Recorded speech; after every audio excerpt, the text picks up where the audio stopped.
Hi and welcome back to terryscookbook.com. I'm Terry Searcy. Sorry for my appearance. I just got back from my chiropractor appointment and I realized it is now dinner time and my family's hungry.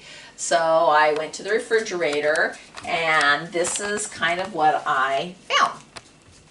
The poor Brussels sprout, the one that gets the bum rap all the time, no one likes it. I think because our moms only knew how to parboil the Brussels sprouts. I found some ham because I had mentioned earlier that I had purchased a large ham. I found some mushrooms. This is the acorn squash. I just went ahead and took off a small portion of that and chopped it up. I know it looks like apples. I found some green onions. I found some feta cheese. And for those in my family who want a balsamic vinegar reduction, I'm going to go ahead and do that. I know that sounds really big. It's really simple. There are some of my friends that when we go out to eat, they do have a balsamic reduction on the salad or on the vegetables, and they've always asked me how to do that, and then when they find out how easy it is, then they go ahead and do that. I'm going to do this in steps. My husband's going to stop and then film and stop and film, so that way you don't have to watch the entire thing. But once again, I just kind of opened up the refrigerator and thought this would be a good meal to make. Obviously the ham, if you have tofu, if you have temp, you can use that. You can use turkey, you can use chicken. Just because I pulled out the ham doesn't mean that's what you have to use. Again, there's no specific measurements. This is what I'm going to do first. I have some avocado oil. I usually try cooking with things that are high heat, so that way there's no problem with them. There is a high heat olive oil. You can use vegetable oil. You can use whatever you have in your house. As you note, I just have a regular cast iron skillet. Nothing fancy. Pour a little bit of oil into your skillet.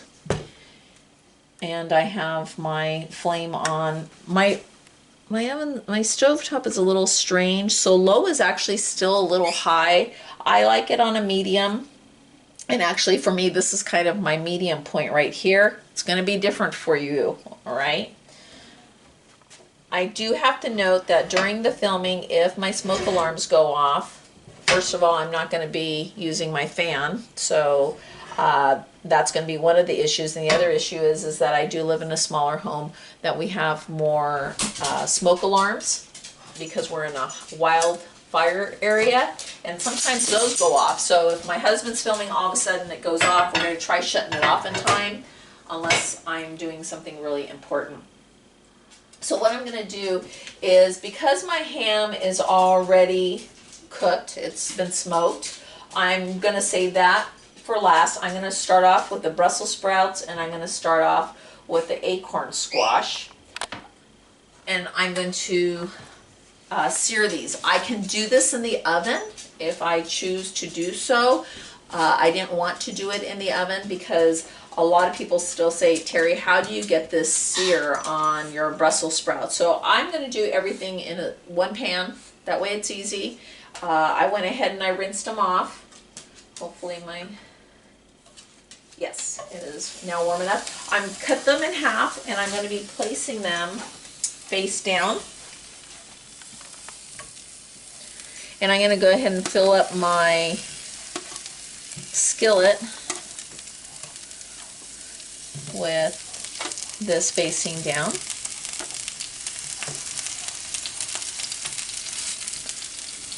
And make kind of like a pretty little flower of them.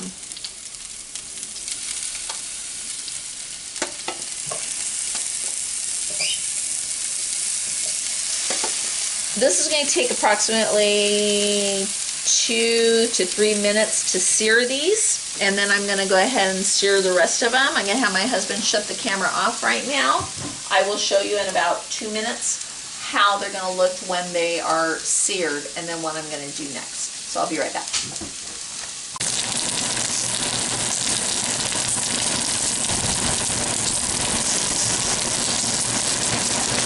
All right.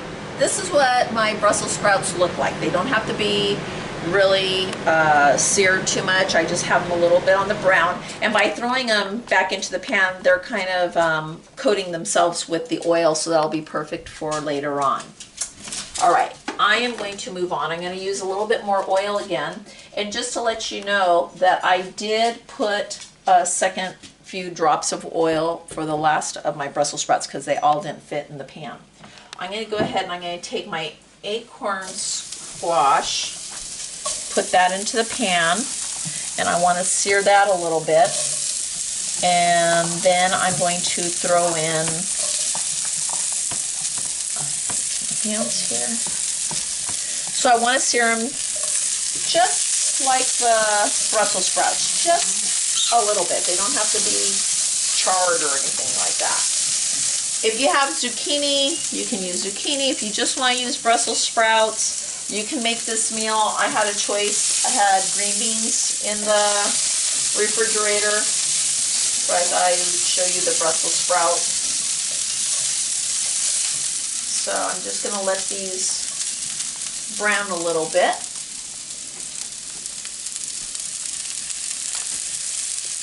Once I see that they are starting to turn a little brown, I'm going to turn the heat up.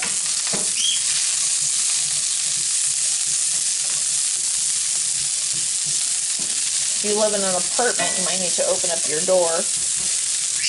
Like I said earlier, you could do this in your oven. If you choose to do this in your oven, you're going to want to get a cookie sheet. Toss your Brussels sprouts, if you're going to use acorn squash, in a bowl with a little bit of olive oil. First, preheat your oven to 400 degrees, and then you're going to leave them in the oven for about 30 to 40 minutes. My boys are hungry now.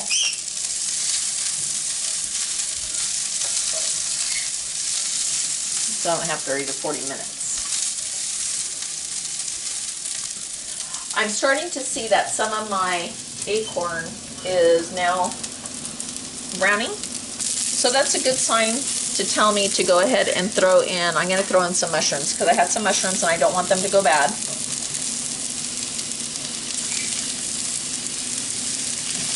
And I'm going to saute those. If you need to add a little bit more olive oil, you don't have to use olive oil or vegetable oil. Some people want to use the bacon fat that they might have. That's okay. I'll just give it a more meat flavor. You could use ghee. Ghee is, for those who know what ghee is, you can go ahead and use your ghee. I wouldn't use butter, just straight butter, because it'll burn rather quickly. The ghee still has a good melting point on it.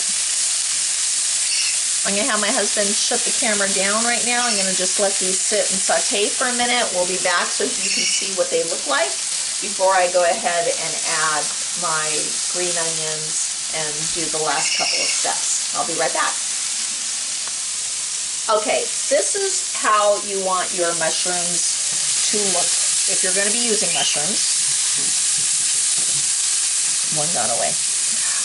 Now I'm going to go ahead and add my green onions. You don't have to add onions. If you have Spanish onions, add Spanish onions. If you have a yellow onion, add a yellow onion.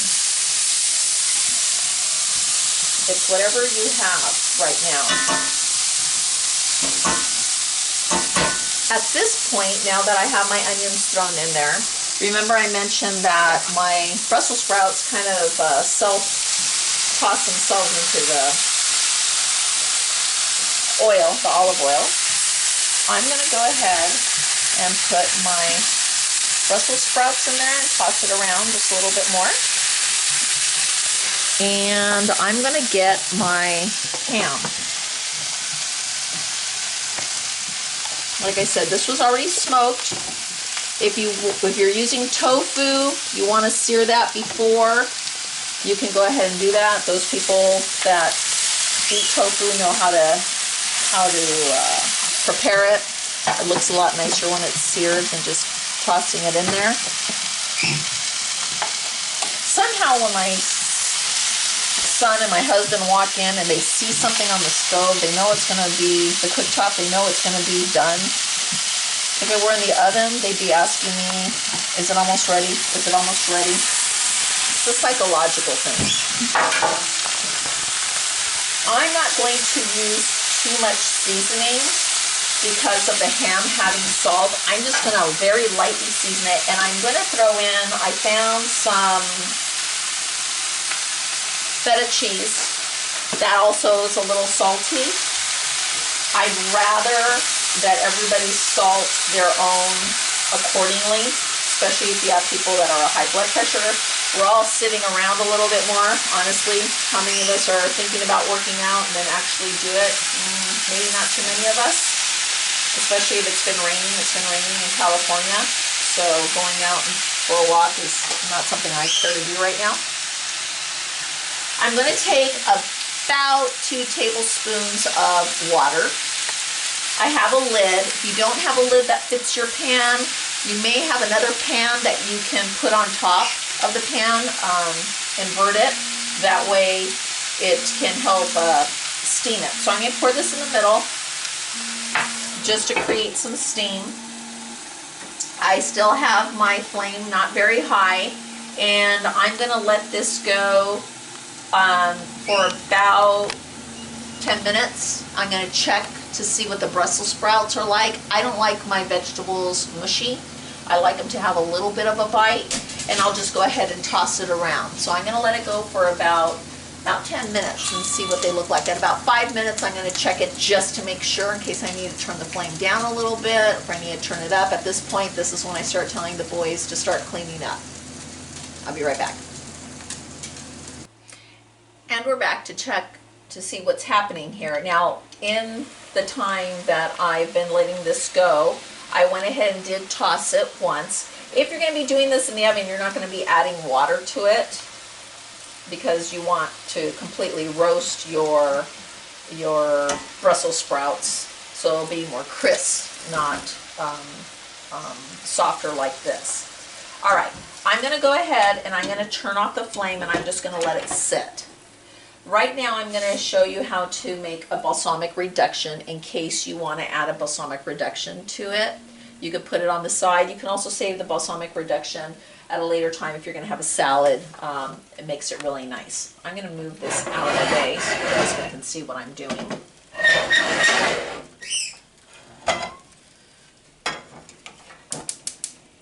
All right. What I did is I repurpose my bottles. So I had a really large bottle of balsamic vinegar and it didn't fit in my cabinet and I didn't have anywhere to put it, so I just chose these beer bottles to put them in. So I put about half a cup of balsamic vinegar in my pan, and I have the flame about, well, let me explain. Right now we have the doors open so that the smoke alarms don't go off, because I mentioned to you earlier that we live in a very small little area with a lot of smoke alarms. So right now the flame is being tossed around by the breeze. You want to do it at a low to medium flame. I have it up a little higher. It's a good idea if you're using these kind of pans, which you already know. If you have these pans, use a plastic whisk. And what I'm going to do is I'm going to keep whisking this until it goes to about half the amount. So if you're going to use a half a cup of balsamic vinegar to reduce, all it is a balsamic vinegar. This is the least expensive one that I found in the grocery store. So if you are going to use half a cup of balsamic vinegar, you're going to let it reduce down to half the amount, which would be about 1/4 of a cup. And you want to constantly be stirring it because you don't want it to burn.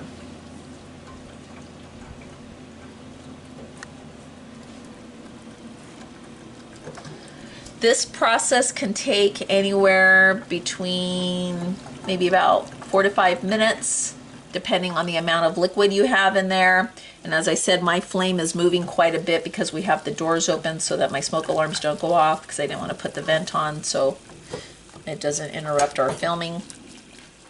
I'm going to go ahead and let this reduce, and then I'm going to show you what it's supposed to look like. Welcome back. Okay, so now we are about half the reduction. So if my husband can come over here and look at this, I'm about a quarter of a cup. As it starts to cool, it'll thicken up and then it'll make a really nice drizzle. You can, if you put this in your refrigerator, it will thicken up even more so. I never make more than what I really have to make. It's pretty simple, so I'm going to go ahead and turn this off and set this aside. By the way, we are coming back because my balsamic reduction has cooled, and I thought maybe it was important to show you this. You know when a sauce is done, any type of sauce, when you can get the back end of the spoon and draw a line and it doesn't run. So that's how you know that a sauce is basically at its point, that it's a really nice sauce. Take your finger, run it through real quick, and you'll see that it kind of holds its mixture, its spot. So see, it doesn't really run too much in the pan either. That's how you know your sauces are done. Just wanted to share that with you. I'm going to go ahead and take my dish. Actually, I don't feel like washing more dishes, so I'm not going to use this. I'm going to go ahead and take my dish. Now, sometimes you just don't want to do that many dishes. And I'm going to pour my feta cheese on top. You don't have to use any cheese. I had just a little bit of feta cheese left. I'm going to let everybody decide what they want to do with the balsamic vinegar. If they want to use the balsamic vinegar, they can go ahead and drizzle that on. But that right there, I have 3 hungry men, and besides myself, that this is going to be a great meal to make. So what you want to do again is look in the refrigerator, think about what you might have that you can throw together. There are no specific portions, so it works out pretty good. I hope you enjoyed this video. See you next time.